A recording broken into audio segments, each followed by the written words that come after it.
Ladies and gentlemen, without further ado, please make some noise. Give it up for Apostle Emmanuel Iren and his very beautiful wife, Pastor Laju Iren, as they take.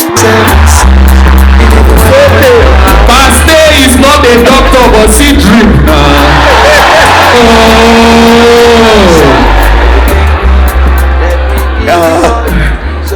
In case you're wondering, it's Y2K.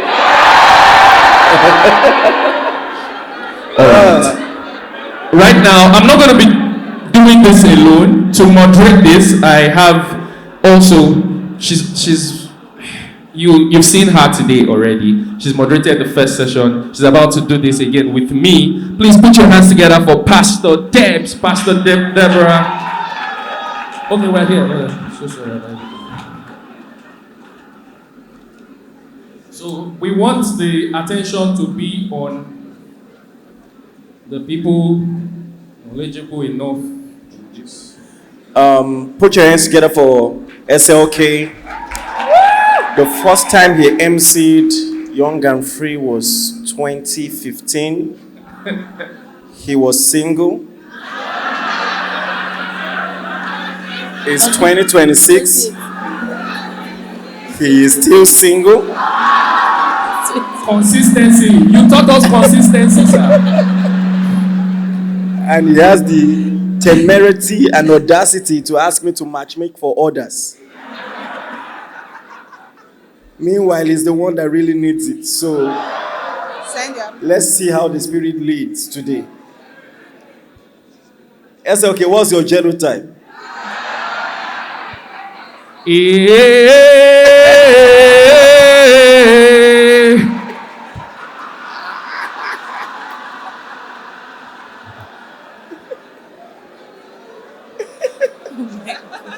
All right.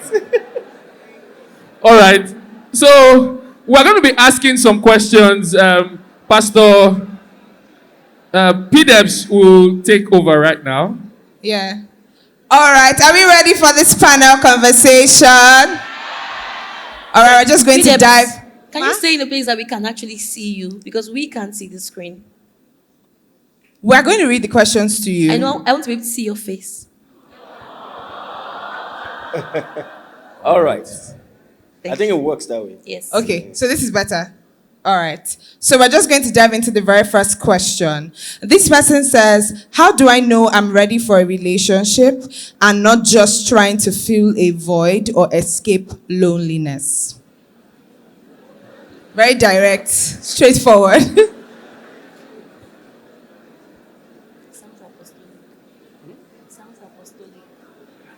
I think that's a very good question, and it's, a lot of people are surprised at the question, but it's one of the most important questions to ask, because a lot of people indeed go into relationships to fill a void. You will not make a good partner if you hate singleness. If you're escaping from yourself, you're not going to be a good partner, all right? It is two whole people who come together to be one, not half. Some people say my better half. And I'm not trying to be semantical about it and to make fun of the metaphor, but at the end of the day, what I just want to emphasize is you must be a whole person, enjoy your life, just like Adam, busy, complete, purposeful. Only then will it be an exciting journey for someone to join you, okay? And only then will you even be able to escape the toxicity if you ever experience it. The reason why a lot of people cope with nonsense in relationships that are clearly headed nowhere is because they don't really like themselves. And those things, the energy will always seep off. The worst thing is to fall in the hands of a predator, a narcissistic person who knows to begin with that you need someone else to complete you. Those are the people that they like. When they smell low self-esteem, they smell that you don't really like yourself, they smell that you're not comfortable in your own skin, you are in trouble. And that's why it's very important that it is two whole people who come together. Now, to the question, how do I know I'm ready? You know you're ready when you're physically matured, emotionally matured, financially ready, all right? And there are some things that you must have mastered. One compulsory thing, you see, think about it. Two people who know how to handle conflict, who have good conflict resolution skills, who have good financial management, who honor the Lord, will most likely have a good marriage. There are just some key things, all right, that if you know how to do, if you know how to put each other first, respect yourself, respect the other person, you know how to. And I'm saying conflict resolution because even good people have misunderstandings. Do you understand what I'm saying? And it is how quickly you are able to repair, your ability to fight with grace. And so some first date questions. What's the oldest relationship in your life?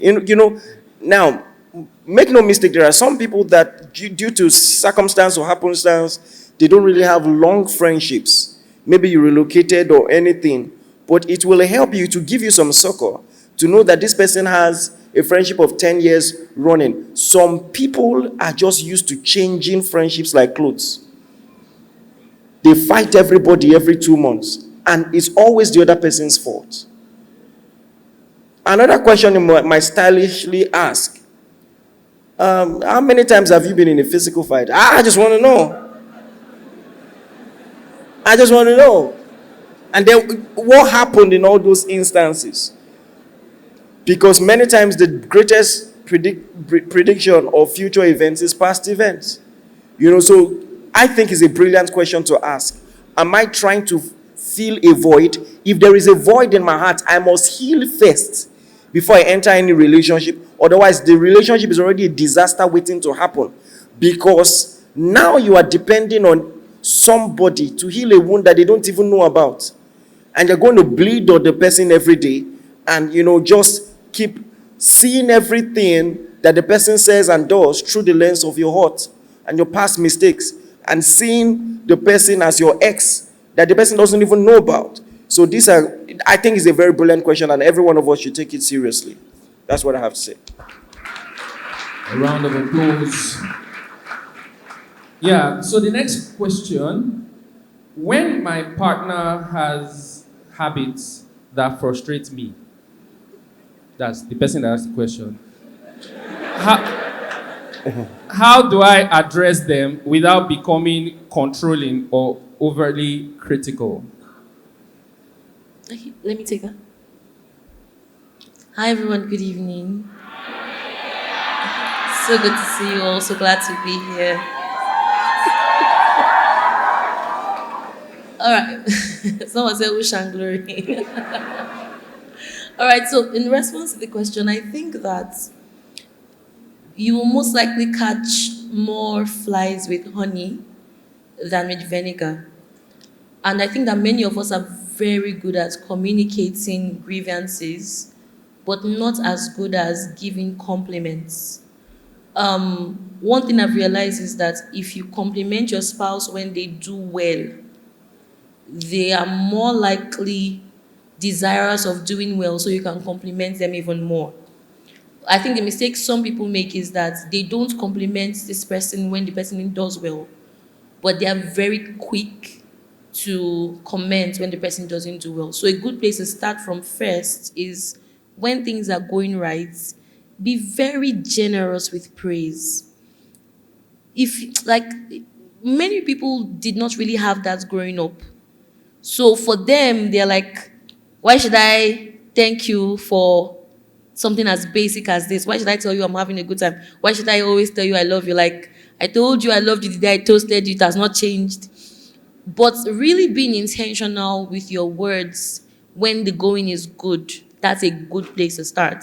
And then I also think that when you are communicating what this person has done wrong, you don't have to make it about the person, you can make it about the issue.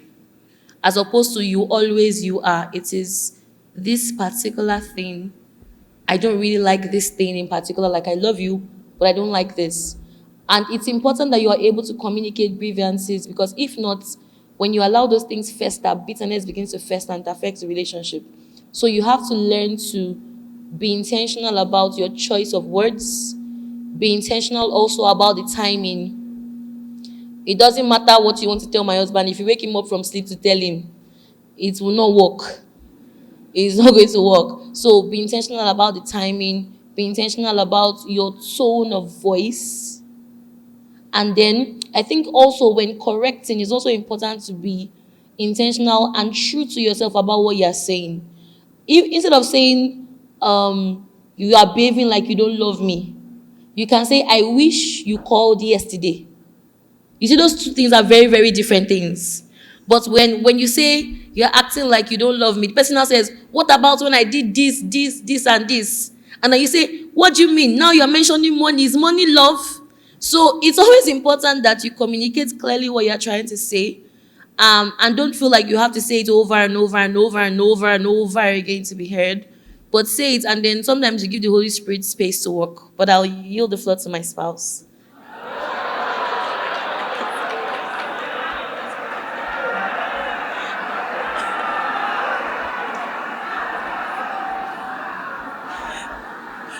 So that was a very brilliant answer. I think you should really take that seriously. I just also want to chip this in. If you enter into a marriage with a red pen, there will be a lot to mark wrong.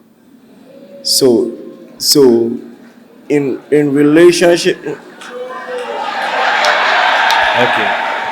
Okay. So you need to understand that there is nobody you won't see errors in if you look for them.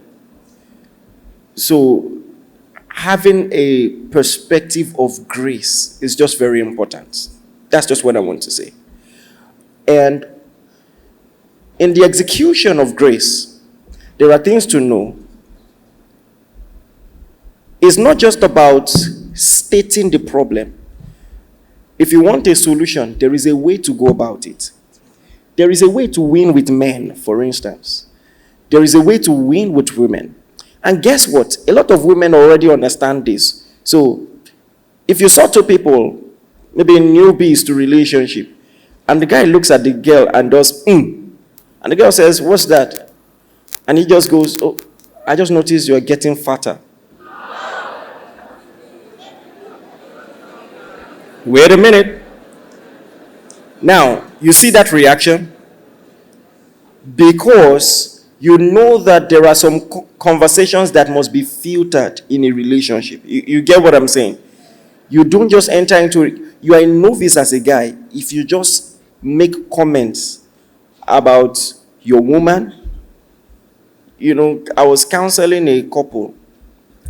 The lady had been sick for a while, lost some weight. And the guy, you know, for some reason was not really, they're married. Sex had reduced. And so she asked him, what is the problem? And he said, well, you have not been giving me much to work with lately. You know. So now, the reason I'm saying this is this. We can unanimously agree that there is a way you shouldn't talk to a woman. But most women don't know that there is a way you shouldn't talk to men. You expect your own, you understand your own, but you don't practice the reciprocity. See, women, when you give a woman maybe some criticism, she might not like it, she might not like the approach, and I don't even encourage it. You must always sandwich it if you need to talk to a woman. Nonetheless, a woman will change.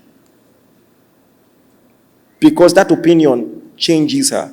But for men, criticism does the opposite. It makes men give up. It makes men give up. So men, when you tell a man, you don't show up for me, he will agree with you. And stop showing up. Like it just defeats his zest, to try harder. Come on, I get what I'm saying. Men, am I saying the truth?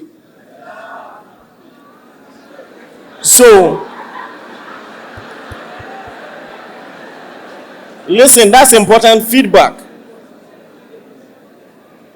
So how you communicate with a man is very important. Let me tell you this, and this takes practice. Men like to fix things.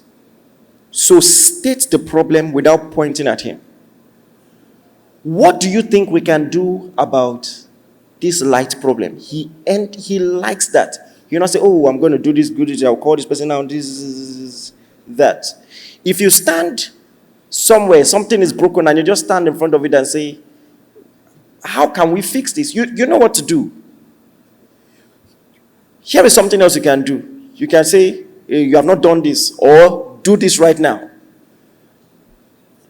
There are just some ways you can communicate. I started with the feminine side because that's the one we all agree. We unanimously agree. But little do many people know that in talking to a man, see, you can't constantly criticize a man and get the best out of him. You cannot. You need to know that. And there will be many times in a healthy marriage where you allow the man to be wrong until he realizes he's wrong. See, especially when it is not a high-stake issue. It's a personal opinion about maybe something he's doing for himself. Have you thought about it this way? Do you think it should be this way? First and foremost, that's a better way to present it. And then if he does not listen, allow him. See, I've seen couples, men specifically, who learned by experience to listen to their wives. And listen, when a man arrives at that, especially when you approach it the right way, there is no going back.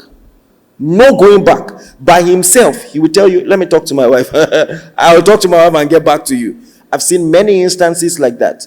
So, honestly, there is a lot to learn. There's a lot more to say, but I think I can peg it at this for now. So, thank you. Thank you so much, Pastor. All right, this one is more of a scenario, and the person says, I recently found out that someone I had been in a serious relationship with for several years had secretly gone ahead to legally marry someone else. Decorum, please. While we were still together. I only discovered the truth weeks later. Please, can we pay attention? For a long time, I've been intentional about building a Christ-centered home and raising children who love and serve God. That vision has shaped many of my decisions. But after this experience, I've noticed my desire for marriage and family is fading. There's a deep mistrust towards men, and I sometimes question whether the kind of godly home I once believed in is realistic. What counsel would you give to someone navigating this kind of disappointment without losing their faith or vision for the future? The person going through that, I'm so sorry. I really am. But I'm also grateful to God for you. You could have found out that he had another family after you had married him and had children with him. And so sometimes what might look like a great disappointment and nobody's gainsaying your pain is a legitimate pain, can also be a blessing in disguise, because God revealed to you earlier who you were really with. And that is a situation where we say, all glory be to God. Hallelujah. It might look really painful now, but when you realize that people have been married and then realize he has a second family, that's when you know that not all pain is equal. But like I said, what you're going through is very legitimate and we're very sorry about this. I think that if you can give yourself time to heal and consistently expose yourself to good examples, there are good marriages out there. And the fact that something happened to you does not take away from the fact that there are good marriages out there. The fact that some people are sick doesn't take away from the fact that many people are healthy. So exposing yourself to good examples is so important. There are some messages that we've taught on this month that would help you. When love hurts, last week, Wednesday, there was a panel session here on love after trauma. I think that will really help you. But we must learn to give ourselves time to heal. The fact that you don't feel, for the women who've had babies here, as soon as you give birth, they tell you will soon come back. You're like, me? Never. Because you're still feeling the pain at that point in time. But after 1 year, 2 years, not for me, like for other women though, because I'm done. She no one look me.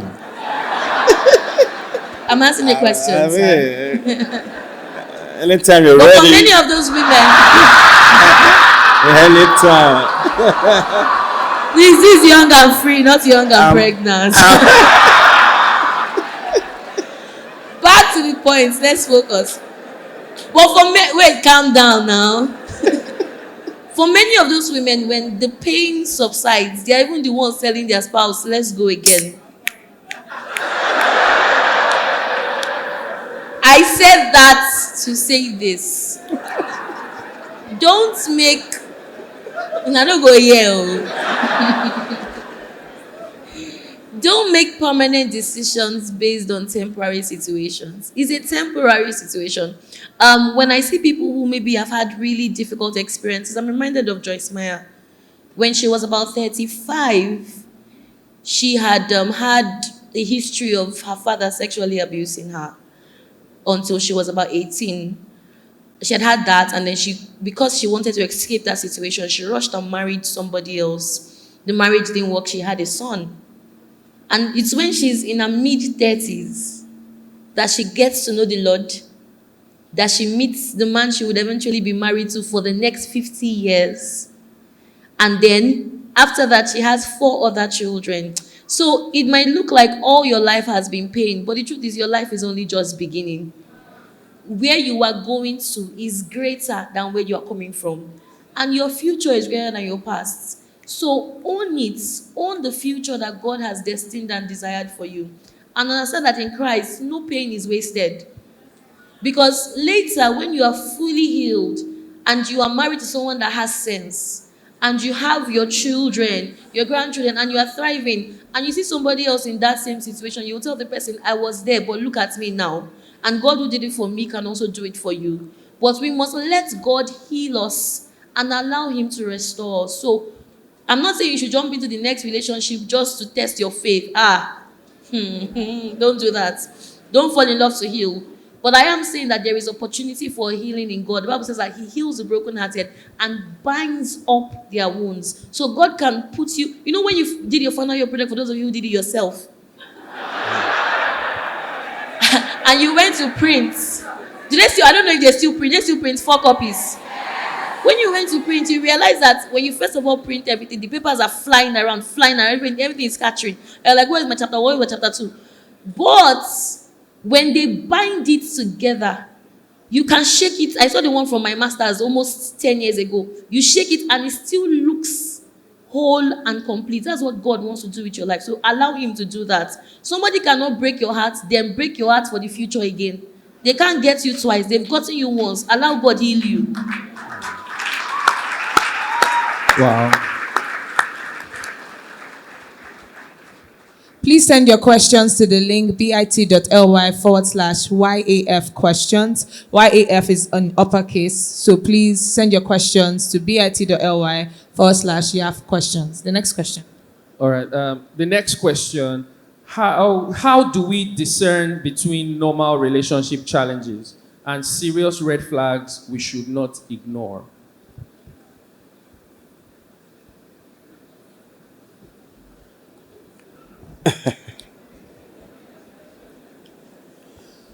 All right. There is a difference between Judas and Peter. Peter had a bad day. It was Judas's character. So I think that that's a good place to start. Because like I said earlier, even good marriages, I've seen a lot of people.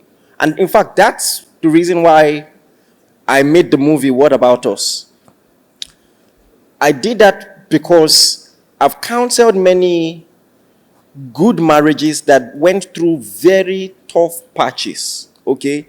And this is not an encouragement for you to go through, just tolerate rubbish indefinitely. But at the same time, all right, there are some things, let me put it this way. From a psychological standpoint, there are some things to look out for, all right? How do you resolve conflicts? When someone constantly starts with criticism, a harsh startup, all the time. It's been proven psychologically that in the first 3 minutes of any misunderstanding, you can tell how the conversation will end. And in fact, you can tell if the relationship will last or not. Because when it's always a harsh startup, there's a difference between a comment and an attack. Some of you know what I'm saying. When you say, you always spend all the money, it's different from, I'm worried we're not saving enough. The same thing can be said in two different ways. All right?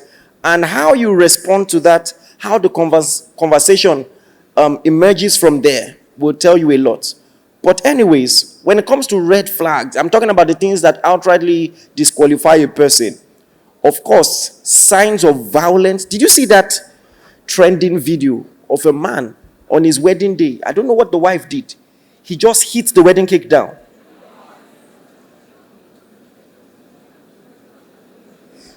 You see,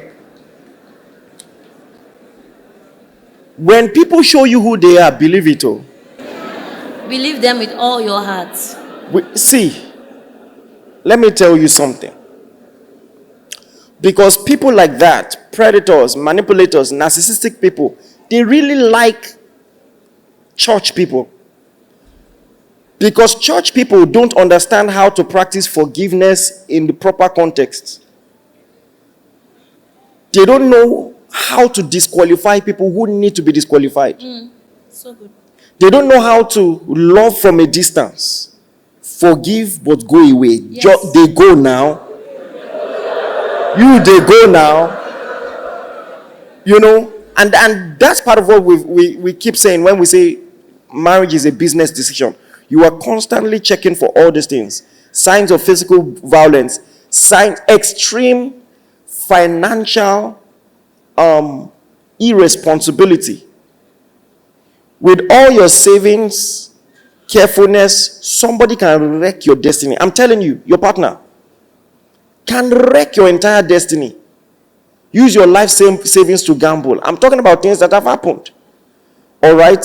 So watch for those things, the outright red flags, violence, narcissistic tendencies,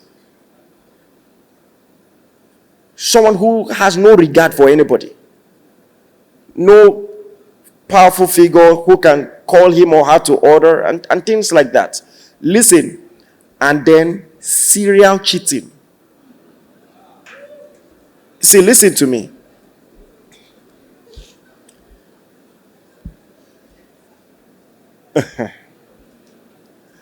I don't really know how to stress this enough. You've caught the person once, caught the person twice, caught the person the third time. In a dating relationship, dating. How far along did they go? They had sex. I want to tell you this, many times, the greatest predictor of future actions is past actions. Simple and straightforward. All right? So I think that those are some red flags that you should watch out for. I'm sure you have some other Yes, things. so great, Apostle. Let me just add a couple of things. Please, in all your relationships and your love, whatever decisions you make, please choose someone that likes you. I can't choose someone that, even if the person is a big deal in their own rights, you are a big deal to them. And I'm not saying once there's an argument, you say you don't even like me, you don't. Choose someone that, sincerely and objectively speaking, you are their person and they are your person. Some people enter relationships with people they don't like. It's okay, did you say yes? You have been saying yes since 2018. When will you say yes to the ring? Leave this boy now. But it's very important that you choose someone that is rooting for you. There is a tendency to over-spiritualize relationships. I remember mentoring someone a while back who... someone a while back who was dating this guy, and the guy was asking a friend out. And he told her friend, It's you I really like. I'm just dating this other person because God said. So there is a way people can spiritualize wickedness. There is a way people can spiritualize wickedness. This person, choose someone that is not with you because of your family name, how much so and so is earning, someone that really likes you. And then also important, choose someone that fears the Lord. At the end of the day, marriages that work is when you do it as unto the Lord. Because sometimes this person might not even seem deserving of your love or deserving of your respect. The Bible says concerning Joseph that he planned to put Mary away quietly because he was a just man. It wasn't about how he felt or whether he thought she was sorry. He thought she had done him wrong. But even in the midst of it, he did not carry it to Insta blog, come and see, young virgin claiming to be virgin, but she's pregnant. These church people self. These church people, I won't mention her name, but it starts with M, ends with Y. Yeah. He decided to put her away quietly because of who he was as a person. So also choose someone who fears the Lord, someone who shows up for you. Very, very important. And if you are unsure about whether this is a normal red flag or a big red flag, get counsel. Sometimes what you think somebody was speaking to me a while back and it was so casual. She didn't even know I was a pastor many years ago. But I'd gone to buy credit from her and she was on my street. I wasn't married then. And she was talking to me about somebody her daughter was dating and considering marrying. And she said, the guy is so God-fearing, very respectful, very hardworking, takes great care of us. I know you don't know where I'm going, but I promise you, you are going to be shocked. She said, but he's a Yahoo boy. So it's just that it's a Yahoo boy. It's just that. So that was like just the comma, like it's just like saying the person is. That was the comma. That it's just like it's a Yahoo boy. And so many of us, because of your past, please let's pay attention. Because of your past or your trauma or the experiences you've had, you don't even know what normalcy looks like. There was a story I heard about a lady who came to a counselor and said, my husband does not love me. And the counselor said, why do you think this person doesn't love you? And she said, since we got married, not even one slap. Because she grew up in an environment where domestic violence was prevalent. And for her, somebody that loves you will give you what? Home training. A little slap here, a little slap there. So if you're unsure specifically about what red flags are, please just pay attention. If you're unsure, get counsel. Ask someone that is wise around you. Is this normal? Praise the name of Jesus. Hallelujah. Much, Apostle Ampio. This question is, what do you have to say to men who are afraid of marriage? Not necessarily because of trauma, but just based on the idea of the responsibilities attached to it and the fear of failing at it.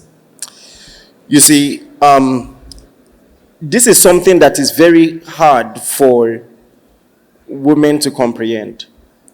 It's it's immense emotional pressure for a man. You see, I've seen people who are not even perfect and all of that, but the psychology of a man who has stepped into a marriage is, all right, what do I have to do? Let me step up, let me try, let me give it my best. And then there is intense financial pressure. Intense financial pressure. I can't even begin to quantify what it's like. So for ladies, you might find that question quite interesting, but for guys, it's very relatable. So let me just say this. First and foremost, it is proven statistically and psychologically that people who get married, I can't remember how the statistic put it, on average, have more financial stability than people who don't. And let's break it down. If I find the research, I'm going to put it out. I'm going to find a way to share it to you. So let's break it down and put it like this. On your own, you're paying house rent. On her own, she's paying house rent. You come together, you join your heads together, you split the rent. Now, is going to be better. And then there is just that, I think we underrate the scripture. We quote it, but we underrate the scripture that he that finds a wife finds a good thing and obtains favor from God. Listen, I'm not discounting the fact that the economy can be tough, but I'm saying that if you can survive on your own, you will very likely do better with help. You are coming together, you are sharing net worth and network and all of that. There are just some things that will get better. There is also something about taking an audacious step. I've said this many times before. For those of you who have had the audacity to move into your own house, it was a big move initially. Big move. You very likely thought about it countless times. You were overthinking, and then eventually you said, you know what, I'm just going to do it. Maybe you even did it because your parents were annoying you. And you were just like, you know what? I would rather stay in an empty house than stay here. I mean, and then you just got in. But when you got into that house, that empty space, it did something to your heart. It just unlocked a new possibility. Like, wow, I did this and I didn't die. I'm more elastic than I realized. So I can stretch even more and see. I'm here, I can as well try to furnish the apartment. And you furnished it. And then you furnished it. And you're now like, wow, look at me. In 1-2 years, I have my own apartment and it's furnished. I'm going to stretch my faith again. I'm going to get a car. I've seen many people like this. So you see, when you take that step of faith, many times get married, this is for people who have some semblance of stability. You have a job, you have some capabilities and qualifications, all right? Because I want to tell you this, the longer you stay, the more difficult it will be. I'm telling you the fact. One day you will look back and you're 45 and you know, and you're not married. You know, my wife and I were talking 2 days ago. We were talking about something the church wants to do about the teens church and how we want to raise more leaders. And at first I was nervous about it. We're going to raise leaders amongst the teens who were 20, 21. And it seemed like a big decision. But then I thought about it. That was our age when we started. I graduated from school, what year? 21. And even if it would be one more year before the church would fully start, we're already doing ministry. There were already people who were calling me pastor at that age. All right? And so when I look back, the money I had, the exposure we had, how much time it took to save money for house rent, for the first house rent. I'm talking 1 full calendar year.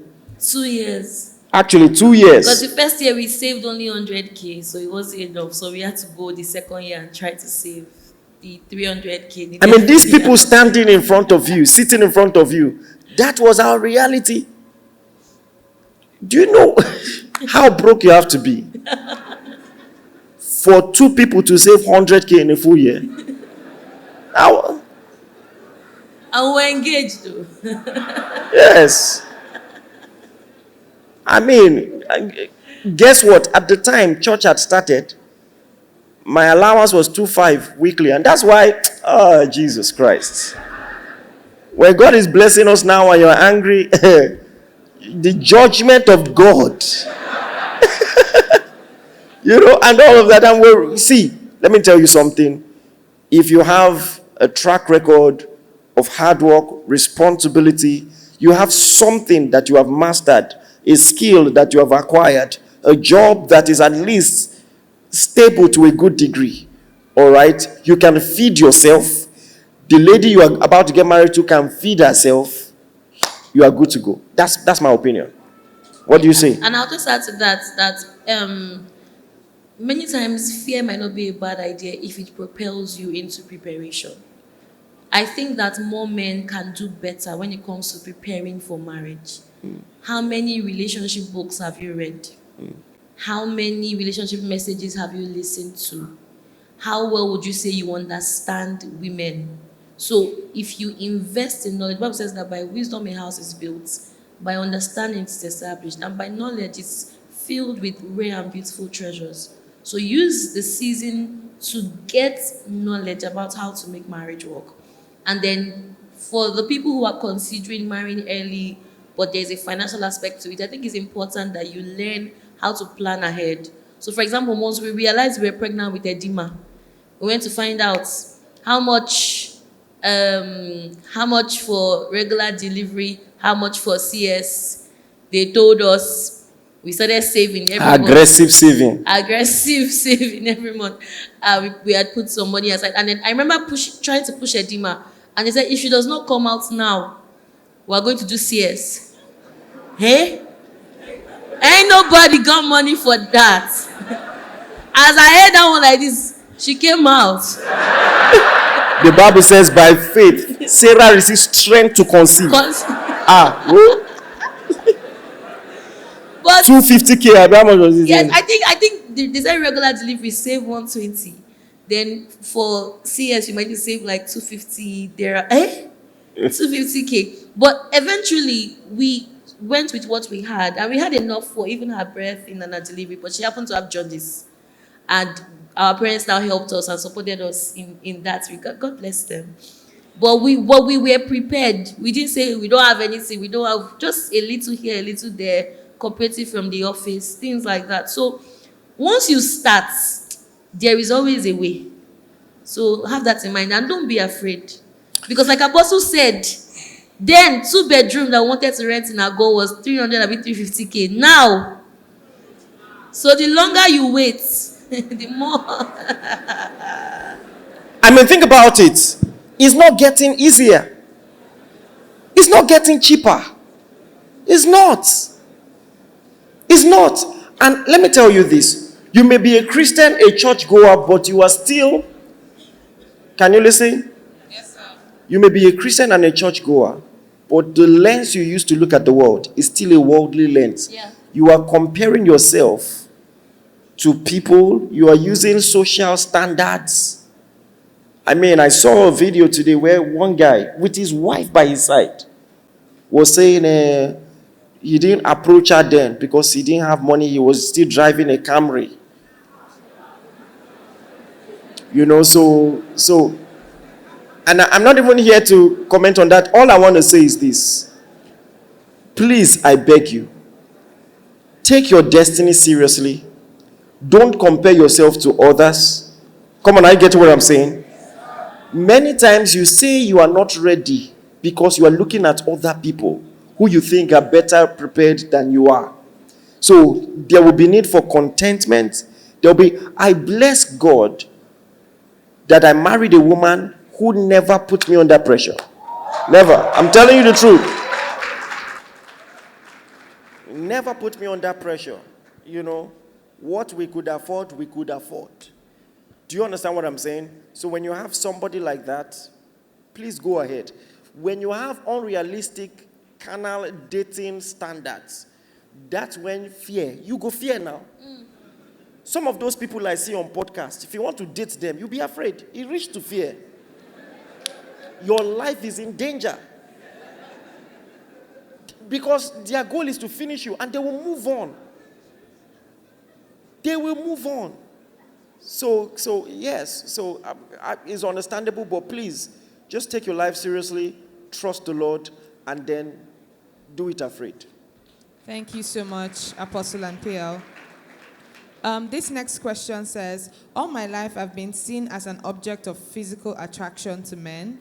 I didn't mind it in my teenage years. I wasn't saved and I enjoyed the attention. But now I am saved and I am older and I am disgusted by it. I want to meet someone, fall in love and build a godly home. But only men who are in the world seem to be interested in me. I'm mostly for my physical attributes. I notice that even godly men who are interested in me are only physically attracted to me and not looking to explore anything deep. I'm a beautiful girl. I have a growing relationship with God. I like to believe I'm of good character. I've worked on myself through therapy, counseling, and my work with God. So I like to know, is this a spiritual thing? Am I the problem? It really hurts.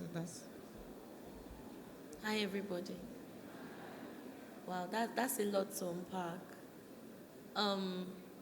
There are some girls who have a particular figure that is not easy to sexualize. In other words, it's not right, but that men often sexualize.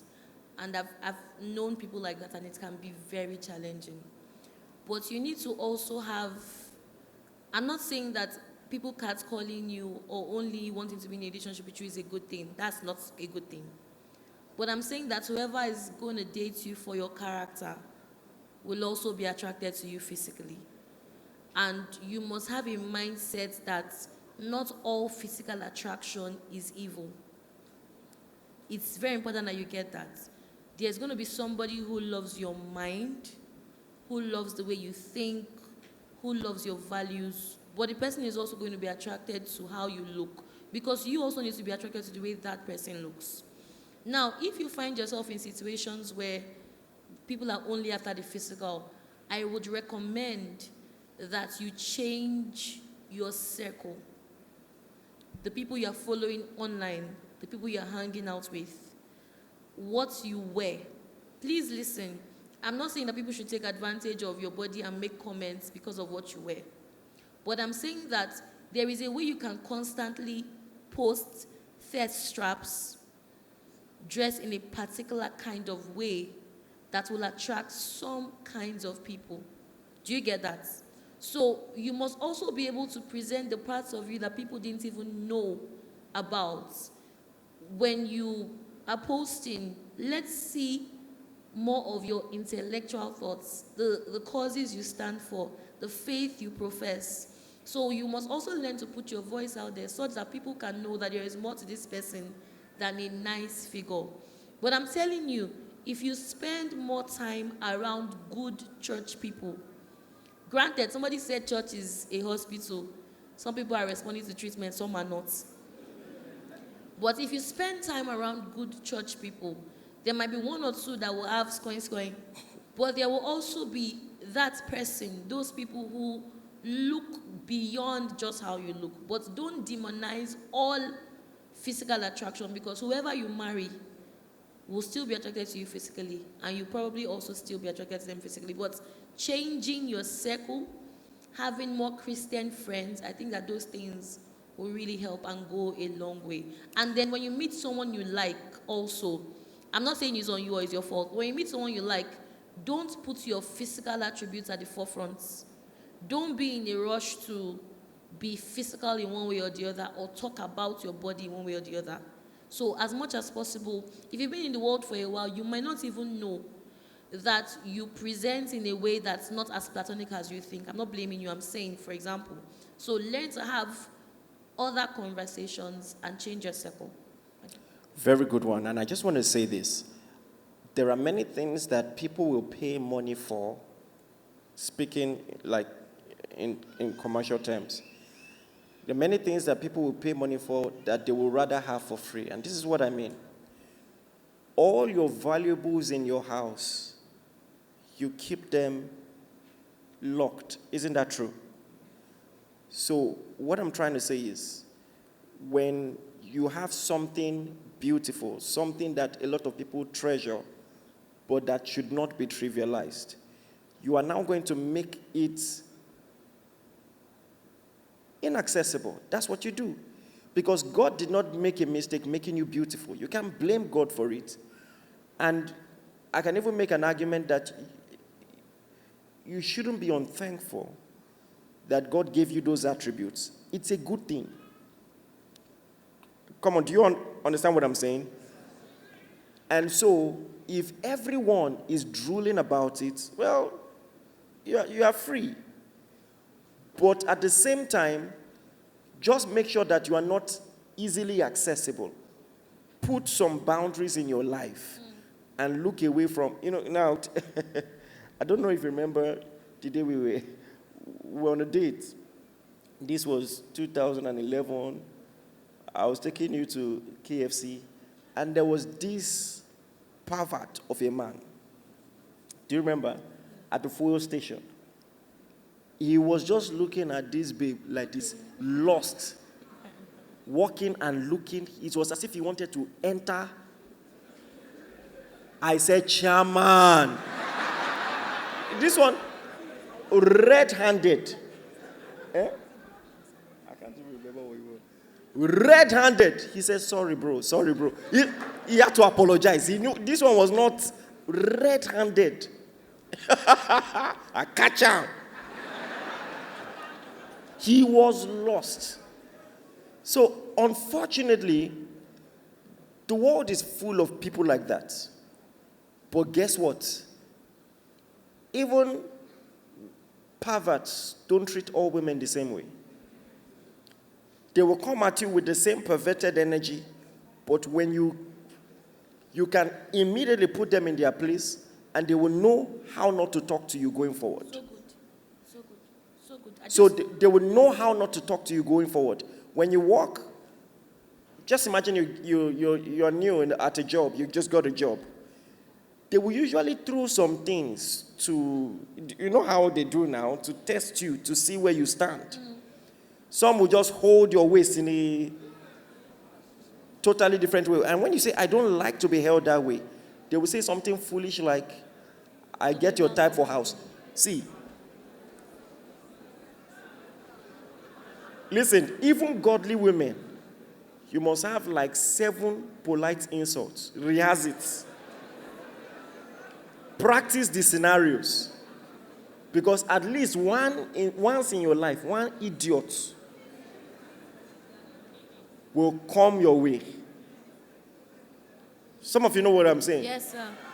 Write it down. You know how we used to do in primary school? You mess, something, carry foul. You know all those things? Practice it. Y2K for a reason. Exactly. You know? Sorry, I'm just giving an example. Practice it. At the end of the day, listen, you in that regard, though, you can demand respect. And you will be respected. And my wife said something very brilliant also. Be conscious of the energy you project. In an era where Christians are arguing, I can dress the way I like. You know, these are the issues. It doesn't mean that it is therefore right for men who just sexualize every lady. But at the same time, there is a way you can keep yourself and carry yourself the way you want to be addressed. It is true that the way you dress is the way you'll be addressed. And also, what do you put at the fore of your life? When we go on your page, is it just your physical attributes we see? Once in a while, do a video, talk about something passionate. A lot of things are happening in the country. You know, just say something. Let people see that you also got something up there. You know, I like a phrase that a lot of people use. Beauty and brains. That's you, right? So stand on business in that way. And listen, even if you do everything right, idiots will be idiots. So just get on with your life. Trust the Lord. Build a good circle around you. And then move on with your life. Thank you. Thank you so much, Apostle. Okay, this is going to be the final question because of time. This person says, I have received prophecies about marriage for such a long time, for years actually. I've had dreams about it as well. I've also had dreams where Pastor talked about my marriage. This has gone on for years. However, I haven't dated anyone in about 10 years. There's no guy coming around, and yet God still talks about marriage with me. To be sincere, I am tired. I've grown so in love with myself, and I'm self-aware. I wonder what being in a relationship would be like. So the question is, she says, I don't know how to navigate this. I'm tired of marriage and the relationship talk even as well. So, yeah. You know, interestingly, my wife asked me this question yesterday night. The subject of attraction and how it should be handled. And we talked about it, and I think this morning and this afternoon I thought about it again. There is something called relative attractiveness or something like that. And this is how it works. Have you ever noticed, maybe in secondary school or university, that there are some people who are not physically so attractive, but everybody seems to like? Answer me now.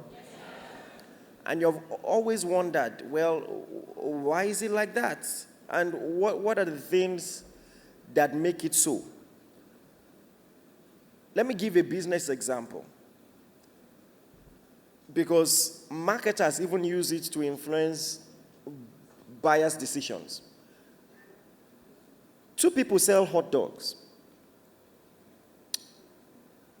Both of them have the same size of sausage roll. But one of them, the bread is big, and so the sausage roll is lost in the inside. You can't see it. The other one, the bread is actually smaller, significantly smaller than the first one. So the sausage roll, you can see it on both ends. Psychologically, people are more likely to buy the one with the smaller bread because it gives the illusion of abundance, like, these people, their sausage roll is small. Meanwhile, it's the bread that is smaller. And some people just use that in marketing and all of that. And the truth is, this finds expression in day-to-day life. To bring it to modern day perspective or to your context, there are so many things I want to say, but first and foremost, start with the simple things. How comfortable are you in your own skin? Do you like yourself? Do you think many times there are just some simple things that we think people don't notice about us, but that other people notice? If you are not confident, it shows. If you think that if people date you, they are going to be making a mistake, it shows. To the little things, you struggle to keep eye contact. When they try to shake you, your handshake is so weak. And then when they try to ask you out on a date, you self-sabotage. Or you are defensive at any little comment because you have already disqualified yourself. These are some things you need to begin to watch carefully about yourself. That being said, I also want to give... Can I talk?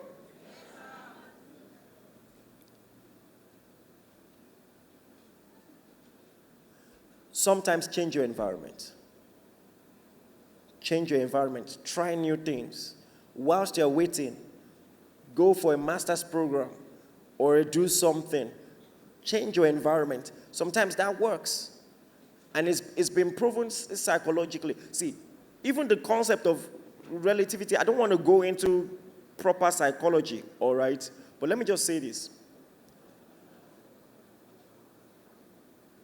In a village of blind people, the one-eyed man is the king. All right?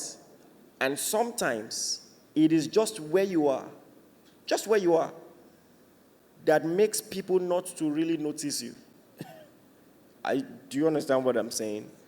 It may not apply in every context, but in some contexts, that just might be where you need. And please, be led by the Spirit of God. There is also a favor component to these things. Somebody said something, and I think it's very profound. Just think about it. You are Esther, and you want to go and talk to the king to repeal a law that wasn't going to favor your people. What you would naturally want to do is to be of your best physique at that time. Eat well, rest well, cream up, and all of that. But instead, Esther is fasting. And when Esther is fasting, she's going to look leaner, she's going to look sickly, and all of that. But it's the fasting that gets the job done. Are you getting what I'm saying? Sometimes the spiritual energy is counterproductive from a logical standpoint, but that's what works. I've seen people who were dealing with spiritual patterns and didn't even know it. I've seen someone, I've heard of a case, all right, as the pastor prayed for her like this, as soon as she got outside, the first car passing stopped and said, "Hello, how are you? You look very nice. Can I get your phone number?" And took her out on a date. So there's a spiritual aspect to it. I won't lie to you. There is the behavioral aspect to it. There are some people, they look very nice on the outside. When you come closer, there is something that repels people, and they just can't tell you. So you really need to have people around you who can give you honest feedback. The first time I said this, people judged me, and people say, and all of that. But I'll say it again just for your benefit. There was a lady in secondary school that I liked. I wasn't going to ask her out, but I was just attracted to her. Do you understand? You just check. Secondary school, exactly. He died one day, and I will tell you why he died. He died instantly. She was in class, very brilliant lady.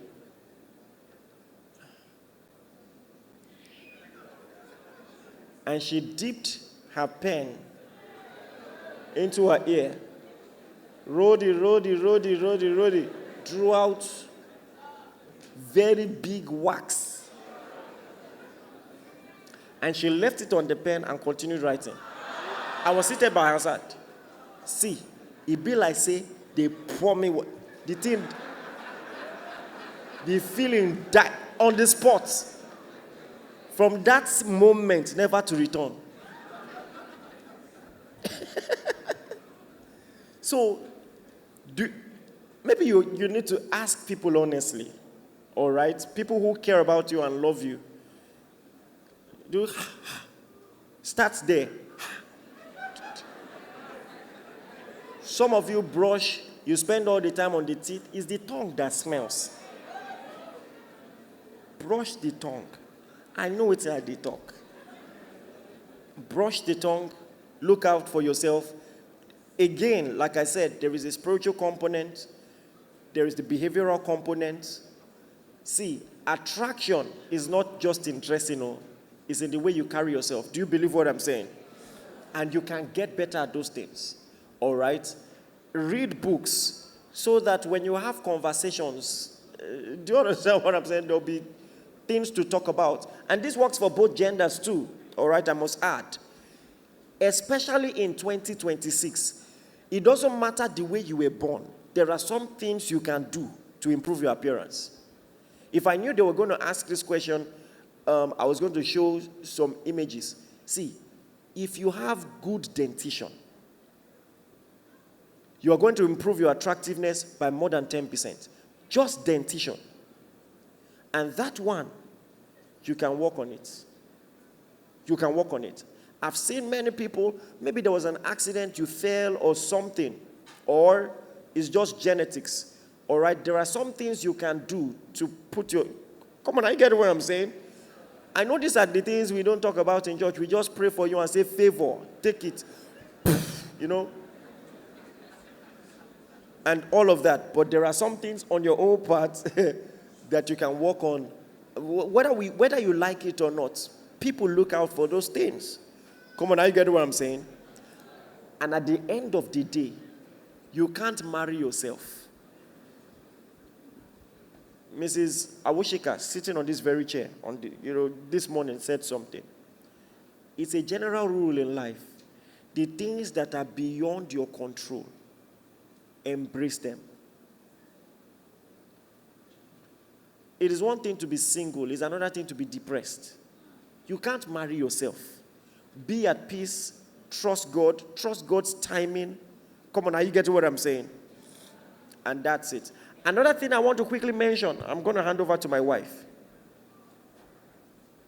Can I talk?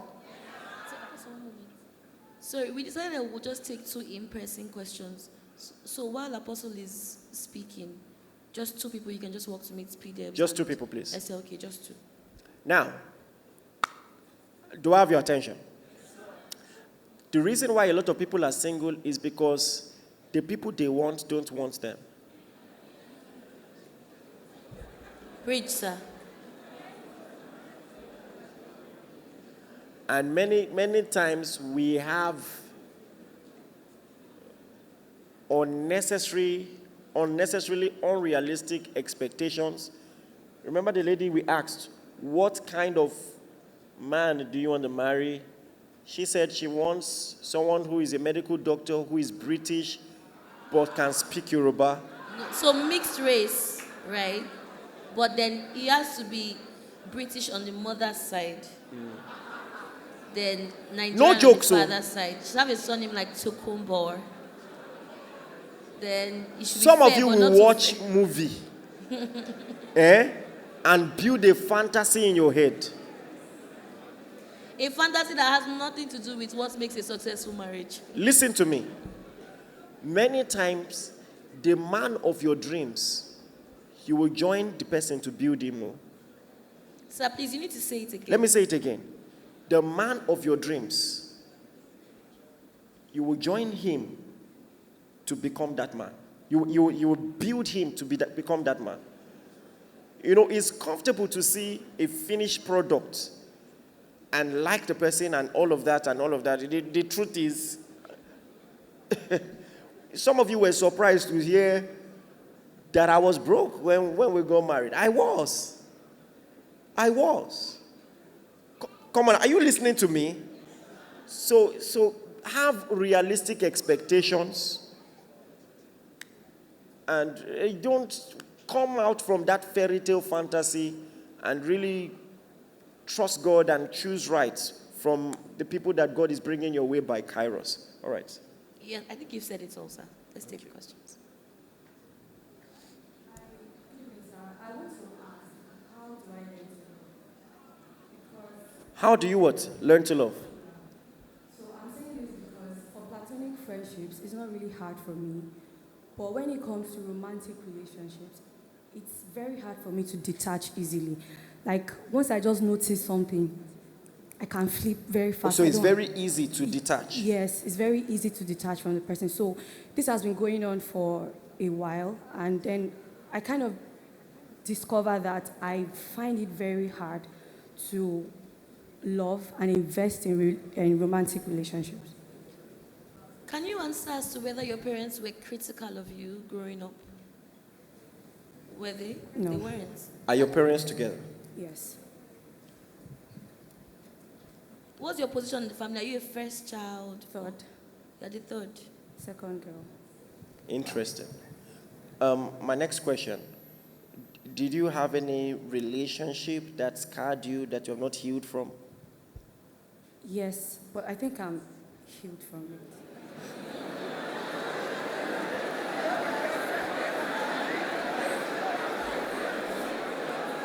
Okay. How much detail can you share? How bad was it? So he broke up a week to his own introduction. Da, da, da, da, da, da.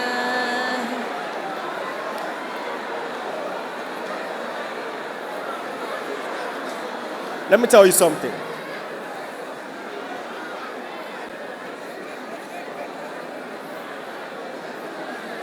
Please, let's pay Okay, attention. All right.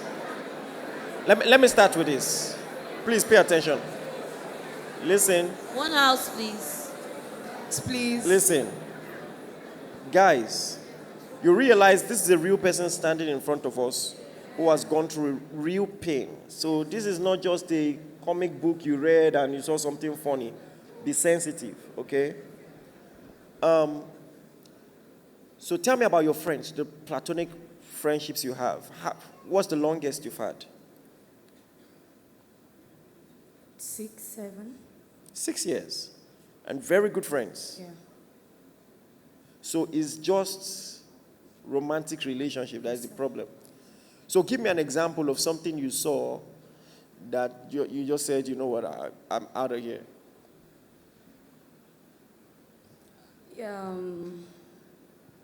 Insecurity. Like he was insecure. Yeah. So Give me more context. I know that I'm a very ambitious person. So this person constantly feels like I'm too ambitious. Like I should have to probably bring myself to his level. And I just walked away. That's one. Wait. In what ways? Hold on now. We are the counselors. Do you realize she could be wrong in her interpretation? Because of the trauma, she might have seen some of his comments that way. I'm not discounting it yet. She might be right. In fact, there's a reason I asked the question. All the people that she cut away from probably deserve to be cut away from. So it's possible she doesn't have any problem. It's possible. Because statistically, the people who struggle in romantic relationships also struggle in all forms of relationship. So if she has strong platonic relationships, it's possible that there is no damage here. That after the first traumatic relationship, she just got smarter and knew how to spot red flags faster. Because, I've said it, there are a lot of idiots out there, both genders. So what exactly, did he say that to you verbatim? What did he do that gave you that impression? Yes, he said that, like, you're too ambitious for a lady or something like that. Then, okay, can you give me what context? What made him say you were too ambitious? So I was sharing something I wanted to do in my mind with him. So we've talked about like other goals, and then it was like, You were sharing your goals with somebody that you were dating, and he said you are too ambitious. Okay. Do you mind giving, what goal did you share with him? so I want to be a fashion designer. That's the ambition that he said you are too ambitious.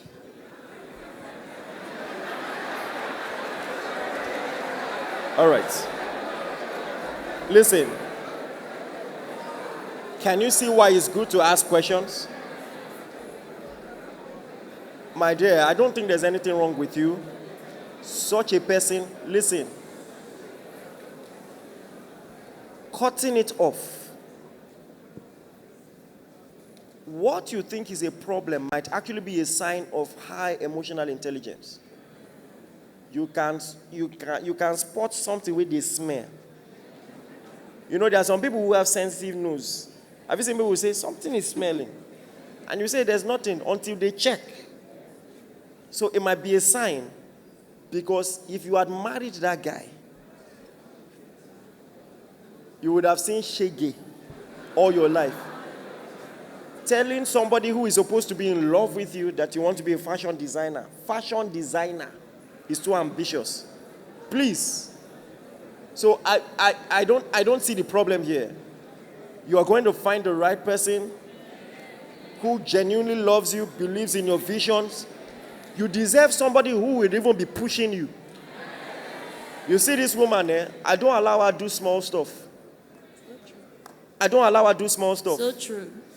Okay, if you are doing it, at least do it big. Yeah. And guess what? Now, on our own self, some of the ambition, do you understand? I'm like, wow. Do you understand what I'm saying? So that's Now how you it ought train to me be. now, so So please, go on with your life. There's nothing wrong with you, all right? God bless you.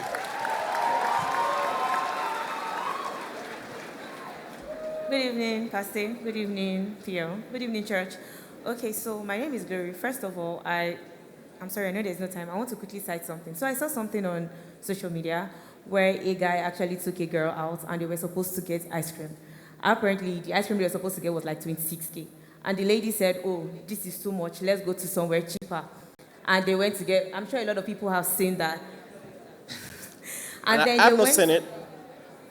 Okay. So tell me. And then they went somewhere else and got that same ice cream for I think 5,000 or 6,000. And the guy said because of that act, he felt this was the time to take the relationship forward. Now, I believe consideration is a very pure form of love for someone to consider you. But in our generation, a lot of people would say a guy that loves you would want to spend on you. If he's not investing in you or spending on you, he doesn't really love you. investing on top of ice cream. So, sorry.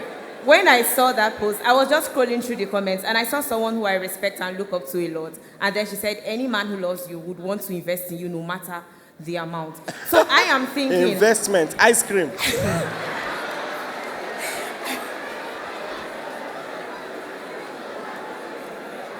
Let me tell you something.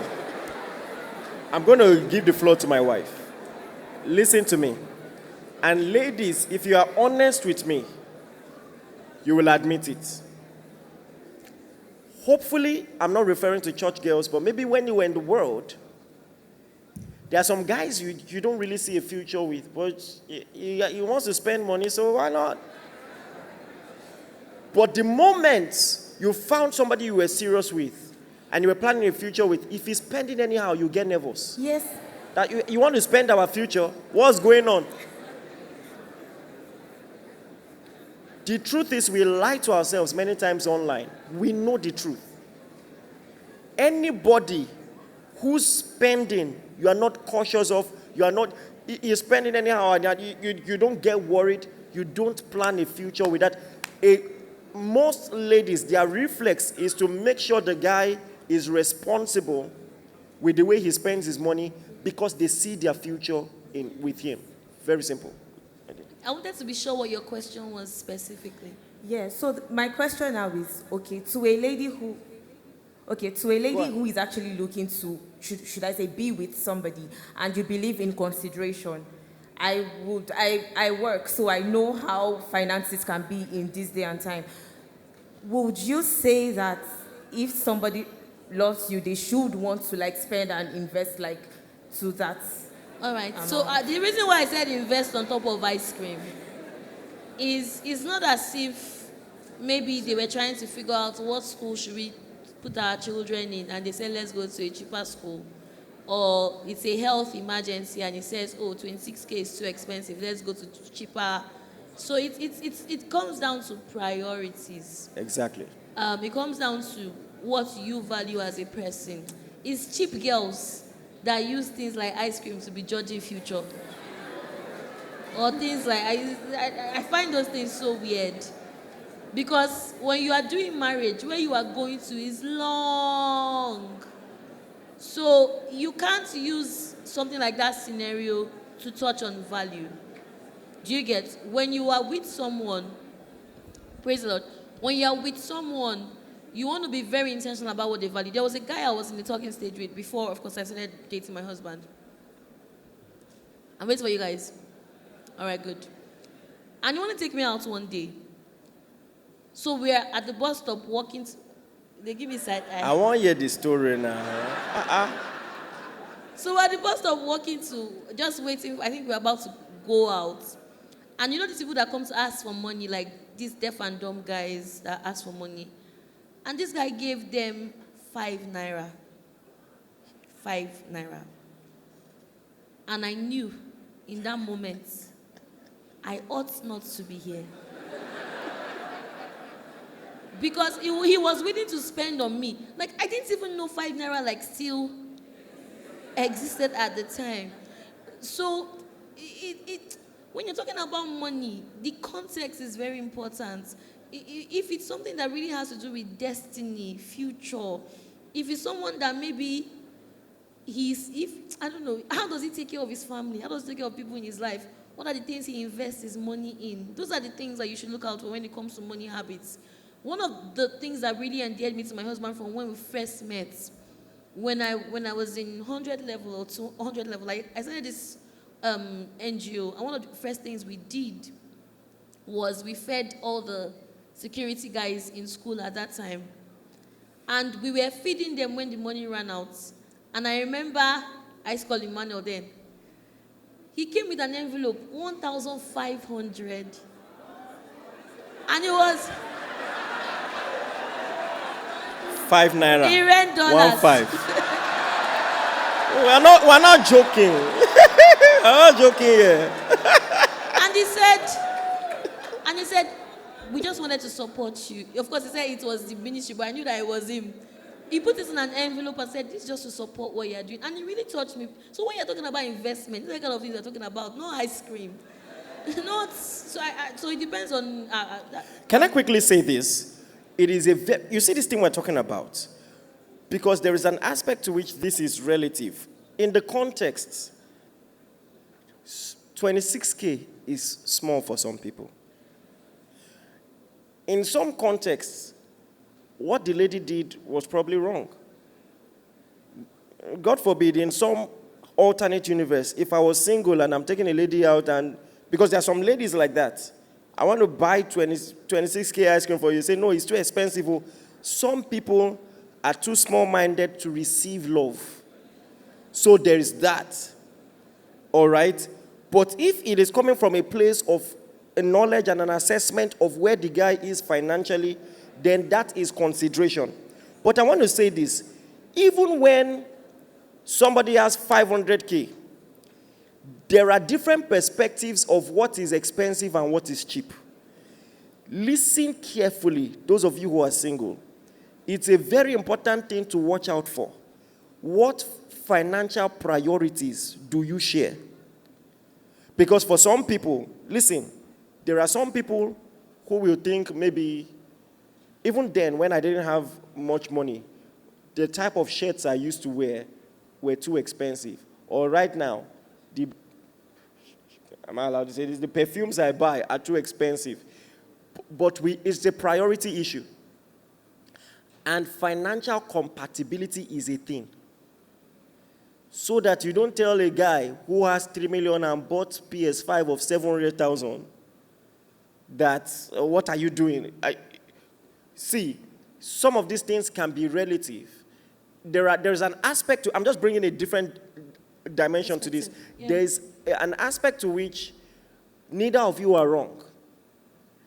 But if you're going to work together, at least have some semblance of similarity in the way you view money and spending. I just wanted to chip that in because this thing can affect homes in real life. So I just wanted to chip that in. God bless you. Thank you. And then, sorry, let me chip into what Apostle chipped in. When it comes to spending, there's also the aspect of, so for example, if my husband spends on perfumes, I don't complain because he spends on helping people, taking care of his family, giving to the poor. There are some people that will spend so much on some things that they like, but nothing on the people that they love. So sometimes somebody doesn't mind buying you a car, but when you see the way he takes care of his mother, so those things, when you look at the other things that this person spends on, it's now, it's okay if he splurges. He takes great care of us. So he takes care of the things financial that matter. priority in totality, not just one spending culture, but look at the whole thing and make your decision. Thank you. Good evening. So my question is, I have a friend, not me. It's not me. Are you sure? Yes, I'm quarter to go. Okay.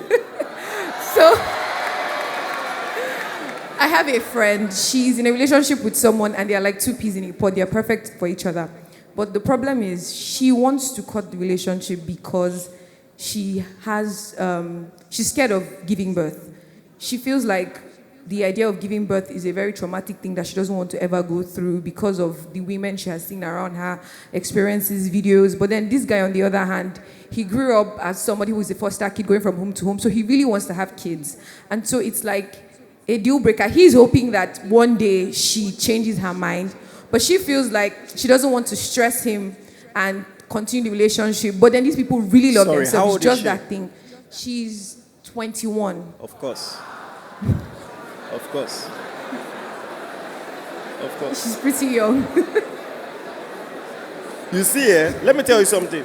There are some things I hear. They usually ask the right question. Don't worry. Give her 4 years. See, let's be respectful. Okay, let me let you land. No, that's my question. How do she has spoken to me about it, and he has also spoken to me about it. I've spoken to her, and she's like, maybe. They said they were going to break up like last year, August, but they are still together today. So I don't know. I think he's 2 years older than her-ish. So, well, they are closer to the age that we were when we got married. So we're not looking down on them or anything. But nobody should enter that marriage until they are both on the same page. So one person shouldn't enter thinking the other person will change their mind. And the other person shouldn't enter thinking the other person is okay with what they said they are not okay with. So whatever they are doing, if they want to break up next year, August or whenever, the major thing is they shouldn't enter marriage if they both still have that mindset. And for anybody who is watching this, who is scared of childbirth, one thing I told myself from when I was young is everybody you are seeing here, someone gave birth to them. And for most of them, their mothers are still alive and were alive after. Some people have given birth 8 times, 9 times, some 3 times. So don't just look at worthy examples. Tell your friend to change her circle. If she's around people who are consistently talking about traumatic births, she should read Supernatural Childbirth. She should be exposed to people who have good experiences. Because the truth is, no matter what you want to do, you will eventually move in the direction to which you are exposed. So she needs to adjust her exposure. And thankfully, she's young, so she has a lot of time to do that. But if she was my friend, and this guy is a perfect guy for her, there's something about catching them young. If this guy is a perfect guy for her, I don't think she should just say, I don't want children, I'm ending it. Those are the kind of things she may regret it too. She may not meet. Now like, all these 21 years. So she may not really meet somebody as good as her. And by the time she's older, the regret might be a lot. Of course, there is always mercy. But I feel like once you know better, you do better. So if you've met somebody while you are young and she should deal with what she needs to deal with, but she shouldn't just let the guy go like that, except she's sure that she's okay with the thing ending. But she also shouldn't string him along and say, okay, I might change my mind. If she's not doing, she should say she's not doing. But just let her know. A good man is hard to find. Let me just wrap up in 20 seconds and quickly say this. Are you listening to me? Yes, sir. You see, something unrelated but simple. I've always hated cold, especially when I was growing up. Cold, extreme cold weather. And because of that, I had a phobia. I just had a secret fear. I thought it was going to be horrible when I traveled overseas. And what did it for me, similar to what P.O. said, I'm sure if I go to Canada, I'm not the weakest person. So if many people are surviving there, who is distracting her? I'm talking to her. Oh, you want her number? Oh, she's married. So, wait now, she's talking. So I'm sure I'm not the weakest person there. So if everybody is doing okay, I'll be fine. And that is exactly what happened. In fact, when I went there, I saw people who had been living there longer than I am, responding to the code in even more extreme ways than I was. Do you understand what I'm saying? So I won't lie to you. I cannot minimize it. I'll be honest with you. Childbearing is not a walk in the park, at least for some people. At least for some people. Thank God medical science is better. There are ways around it. She can save some money. There are things that she can do all right. But at the same time, she's just going to have to trust God. And let me tell you this. In life, you cannot run away from pain. You cannot. Whether childbirth or other forms of pain, you cannot. So it's also not beyond the context of our conversation, is generally not a safe orientation. It's not a safe way to go through life, to just be looking for a way to escape pain. It's not going to end well. It's also going to end in more pain because there are more things. Now, imagine she's single at 60. Her priorities may change. She may want to have children, want to have company. And that time, she can't roll back the hands of the clock. And that's a different kind of pain. A different kind of pain and regret. And she will have the rest of her lives to regret that. So please advise her, okay? I think we have to call it a day now. Time is fast spent. Can we have a photographer, please? So just take a quick photo before we go. All right. Was this worth your while, please? Thank you very much.